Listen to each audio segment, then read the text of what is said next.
Dear students, I am Sandeep Tiwari, your science teacher. विज्ञान विषय के अंतर्गत मैं आपको भौतिक विज्ञान पढ़ाऊंगा। भौतिक विज्ञान में आज का हमारा प्रकरण है गोलीय दर्पणों से प्रतिबिंब बनाने के नियम। किसी वस्तु का गोलीय दर्पण द्वारा प्रतिबिंब बनाने के निम्न 3 नियम हैं। प्रतिबिंब की स्थिति निर्धारित करने के लिए इनमें से किन्हीं 2 नियमों का प्रयोग किया जाता है। नियम 1, दर्पण के मुख्य अक्ष के समांतर चलने वाली प्रकाश किरणें दर्पण से परावर्तन के पश्चात मुख्य फोकस से होकर जाती हैं। ये क्रिया होती है अवतल दर्पण में, या मुख्य फोकस से आती हुई प्रतीत होती हैं। ये क्रिया होती है उत्तल दर्पण में। जैसा कि दोनों के लिए हमने डायग्राम बना रखा है आपके सामने।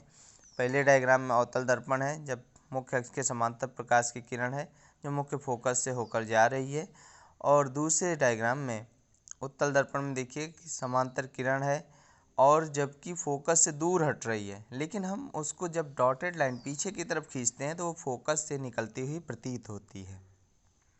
नियम 2, दर्पण के मुख्य फोकस से होकर जाने वाली अर्थात अवतल दर्पण में, जैसा कि पहले बताया, या मुख्य फोकस की ओर जाने वाली उत्तल दर्पण में प्रकाश किरणें दर्पण से परावर्तित होकर मुख्य अक्ष के समांतर हो जाती हैं।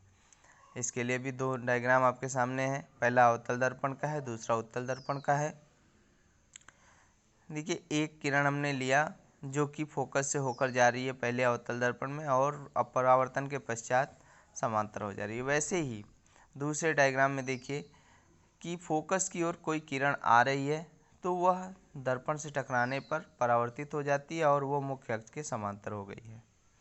नियम 3, दर्पण के वक्रता केंद्र से होकर जाने वाली अवतल दर्पण में या वक्रता केंद्र की ओर आने वाली उत्तल दर्पण में प्रकाश किरण दर्पण से परावर्तन के पश्चात अपने मार्ग पर ही वापस लौट आती है।